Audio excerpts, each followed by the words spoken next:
Brother,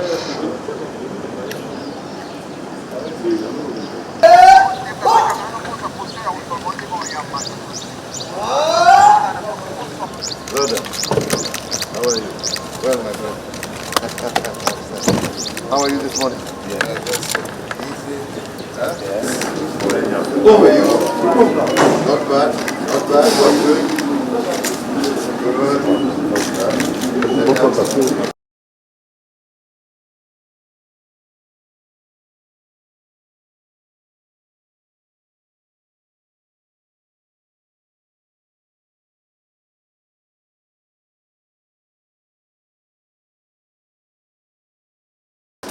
Always a pleasure sitting among friends.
New city.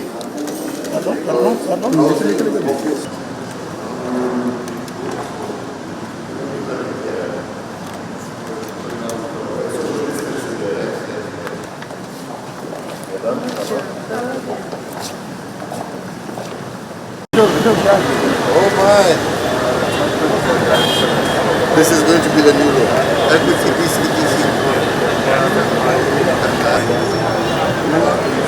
Oh, the brand. Yes.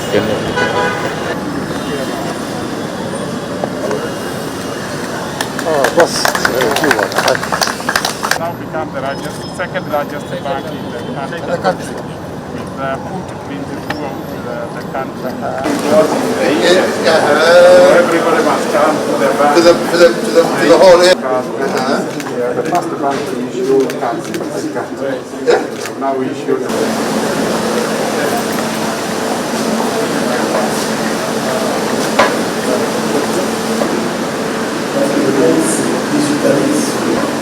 C'est un grand plaisir pour nous.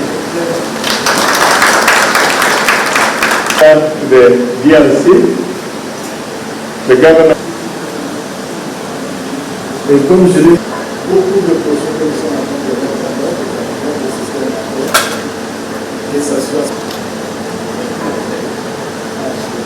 une partie de cadre et argent et tous les dans la scène tout le temps.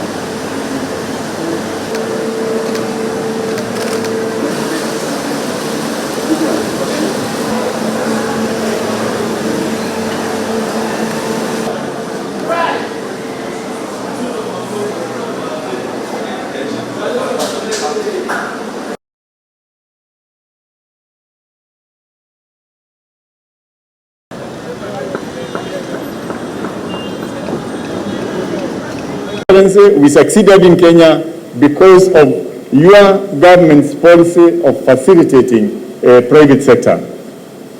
We promise that as we come to DRC, we will carry out our activities as we have done in Kenya. And in so doing, we will strengthen the strong bonds between our two countries. Your Excellency, this afternoon, it is really a great honor to the Equity family, wherever we are in East Africa. It speaks a lot that you go beyond the boundaries to support integration and to support regional trade. We thank you most sincerely, Mr. President, for championing regional integration and African Continental Free Trade Area framework, enabling the private sector to grow regional ambitions. Championing Kenya as a regional financial center, we believe inspires financial sector to become a major exporter of financial services in the region, facilitating trade and integration.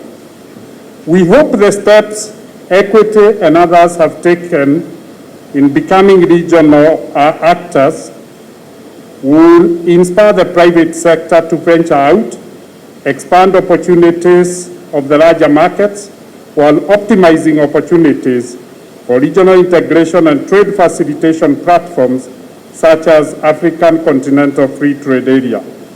Equity, Your Excellency, will facilitate the same through trade finance and cross-border payments while financing expansion of opportunities by financing wealth creation initiatives, either in production of goods and services to create employment for our people. Your Excellency, we reaffirm our commitment to uphold the image and blood of our country, Kenya, in the manner we conduct our business professionally and ethically, so as to keep the doors open for others by winning the trust of our host communities. We thank you, Your Excellency, today for being part of us. Today we have witnessed the signing of a number of agreements between our two countries, both on general cooperation, memorandums of understanding on security, as well as an agreement on defense cooperation, which I believe will further deepen the partnership between our two countries. To further deepen the already good relationship between our two countries, Kenya is committed to establishing a consulate in Goma, as well as an honorary consulate in Lubumbashi, in order to continue to foster the relationship between our two countries. Equity's growth is a story in itself. Since it was established as a building society in 1984 in a small town in rural Kenya, Equity Bank has grown into the largest financial company by market capitalization in East and Central Africa, an expansion that has had a significant impact on the economic and social transformation of our countries, the region, and our continent. Ladies and gentlemen, we are here today not only just because of this building, but also as a symbol of the best that Africa can achieve through working together.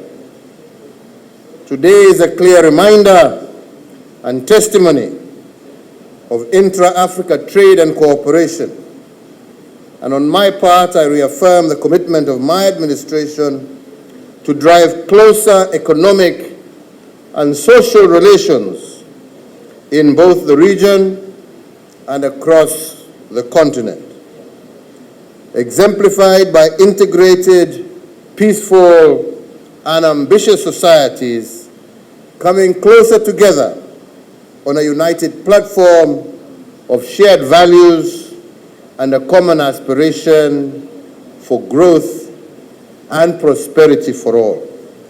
I also, as I conclude, want to take this opportunity to thank you, Mr. President, and your government for the support that we received from the Democratic Republic of the Congo in Kenya's bid for the United Nations Security Council seat as a non-permanent member for the next 2 years, and to take this opportunity to also assure you that Kenya will continue to advance the case and cause for Africa while we occupy that seat on behalf of the African continent.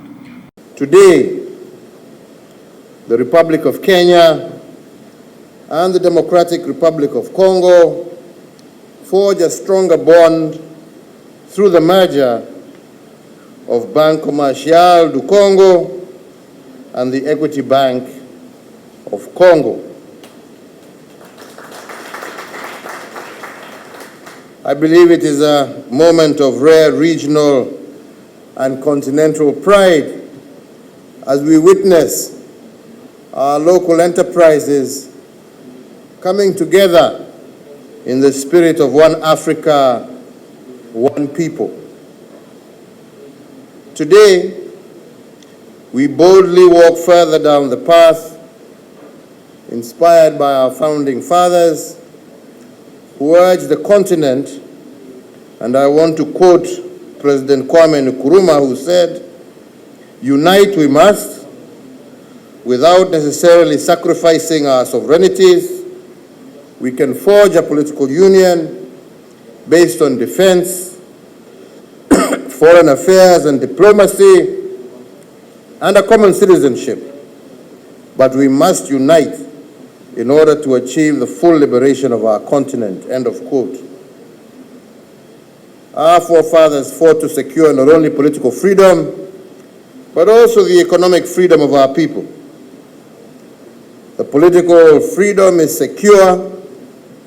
Economic liberation is therefore the task of our time.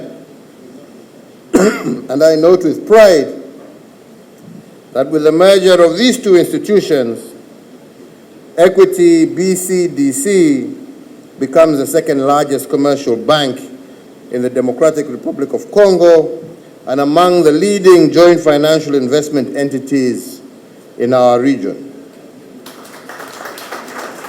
One area where I would request our two teams to work deeper together is to ensure that we ease the problem of our people being able to travel between our two countries. And I believe as we move to further deeper integration, not only of our two countries, but of our region and our continent, we should do more to ease the restrictions that we have in terms of visas and other issues. And I look forward to engaging with you so that we can make it easier for our people to move and to trade with each other without the limitation of stringent visa requirements. This, together with the discussions that we have had to improve the infrastructure linkage in terms of road and rail to link our two countries and the region in between us, I believe will go a long way towards helping us create prosperity for our people, jobs for our people, and ultimately to have an island of peace and security in our region. It is my very strong belief that Africa and indeed the global south needs a much greater voice in global affairs, as we have seen when we are battling with the issue of, for example, vaccines for our people. We need to be able to come much closer together so that we can fight the cause of the African continent and the global south in all international fora and ensure that our voices are heard and ensure that indeed our needs are also prioritized as we move forward.